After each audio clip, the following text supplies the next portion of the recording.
항상 사랑하고 존경하는 시청자 여러분, 안녕하십니까? 하늘에서 재앙이 빗발친다.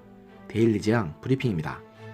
최근 일본군 위안부 피해자인 이용수 할머니의 폭로로 시작된 정의기억연대, 이하 정의연과 이 단체의 상인 대표였던 더불어민주당 윤미향 국회의원 당선인에 대한 끝없는 의혹이 마치 눈덩이가 굴러가듯 커져가고 있는데요. 안 그래도 윤미향 당선인과 정의연 측에서 정부 보조금과 후원금 등을 투명하게 사용하지 않고 멋대로 유용하거나 횡령했다는 정황 증거들이 여기저기서 포착되어서 정의연에게 불리하게 돌아가고 있는 상황인데, 여기에 이용수 할머니처럼 대외적으로 적극적인 위안부 문제 증언 활동을 벌려오다가 작년 1월 28일에 별세한 위안부 피해자인 고 김복동 할머니의 장례식 때 시민들로부터 걷어들인 조의금 일부를 사드 반대 대책위원회, 탈북종업원 북송 추진단체 등에 나눠준 충격적인 사실이 15일 조선일보 보도를 통해 확인되어 큰 충격을 주고 있습니다. 김 할머니의 별세 당시 정의연 측에서는 이른바 시민장례 추진위원회를 꾸린 바 있습니다. 당시 정의연 이사장이었던 윤미향 당선인은 자신의 페이스북에 김 할머니 별세 소식과 함께 후원 계좌 번호를 적어 올려 돈을 걷었는데요. 문제는 이 계좌가 바로 윤 당선인의 개인 계좌였다는 사실입니다. 윤 당선인은 당시 이 계좌에 후원금 1억 2,707만 원이 들어왔다고 최근 언론에 밝혔는데요. 여기에 빈소에서 받은 조의금 9,476만 원과 여성가족부 지원금 300만 원 등을 합쳐 총 2억 2,726만 원이 모였다고 했습니다. 이 중 장례식, 노제 행사비로 9,703만 6,400원을 썼습니다. 잔액은 약 1억 3천만 원. 이 돈의 용처는 분명하게 밝히지 않아 더 큰 의혹만 키웠습니다. 이는 장례 추진위원회에서 김 할머니에 대한 장례 후에 발간한 기록집에서 그 일부가 확인됐습니다. 2,200만 원을 각종 단체 11곳에 각 200만 원씩 기부했다는 것입니다.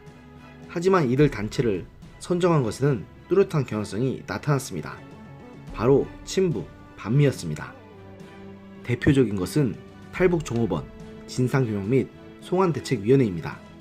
이 단체는 2016년 중국의 북한 식당에서 집단 탈북해 한국에 기순한 종업원 13명을 북한으로 돌려보내기 위해 조직됐고, 국정원이 이 종업원들을 납치한 것이란 주장을 전파하며 북송을 요구한 단체입니다.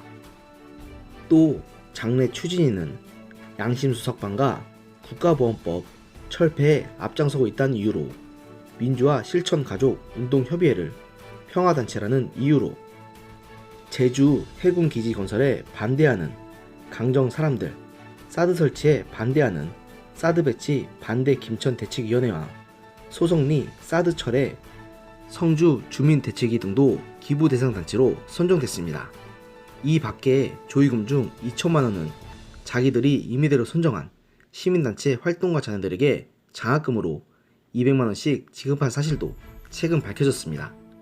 심지어 나머지 6천만 원의 행방은 밝히지도 확인되지도 않아 결국 조의금 중에서 다른 생존자 할머니들에게 지급된 돈은 단 한 푼도 없다는 사실이 확인되었습니다. 이렇듯 장례식 당시 윤 당선인이 개인 계좌로 돈을 거둔 것을 두고 기부금품법 위반 소지가 있다고 전문가들은 보고 있는데요. 불특정 다수를 상대로 1,000만 원 이상의 돈을 모금할 때는 미리 행정안전부나 관할 지자체에 모집 등록을 해야 하는데, 시민단체 대표가 개인 계좌로 따로 후원금을 받은 것은 누가 봐도 이상할 수밖에 없습니다.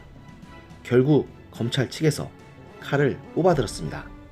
서울 서부지검에서는 윤 당선인이 시민단체들로부터 횡령과 사기, 기부금품법 위반, 업무상 배임 등 혐의로 고발된 사건 4건을 형사 4부에 배당했다고 16일 밝혀 윤 당선인에 대한 수사가 개시되었음을 알렸습니다. 이런 것을 보면 괜히 이용수 할머니가 할머니들 이름 걸고 거둔 돈을 할머니한테 써야지 왜 자기들 마음대로 한답니까? 라고 목소리를 높인 이유가 있는 게 아닌 것으로 보입니다. 차라리 본인들이 대놓고 이익을 추구함을 숨기지 않는 기업이나 이익단체라면 모르겠는데 선한 얼굴에 가면을 썼던 시민단체라는 인간들이 뒤에서는 저런 추악한 짓을 저질렀다는 사실에 더 많은 분들이 분노하시는 것 같습니다. 더구나 위안부 피해자들을 전면에 내세웠으면서도 뒤로는 자신들의 이익만을 불리기 위한 짓을 서슴지 않았다는 점에서 윤 당선인의 만행은 더욱더 용납되어서는 안 됩니다. 그리고 이번 일은 시민단체, 특히 좌파 계열 시민단체에 대한 인식을 나락으로 처박는 계기가 될 것이라고 봅니다. 서로 상부상조하며 자신들만을 위한 카르텔을 만들어 자신들만을 위한 나라를 만들어 했던 시도가 드러난 이상 이제 그들은 추악한 기득권자일 뿐이라는 사실을 우리 모두가 받아들여야 할 때라고 봅니다. 오늘의 영상은 여기까지였습니다. 들어주셔서 감사합니다.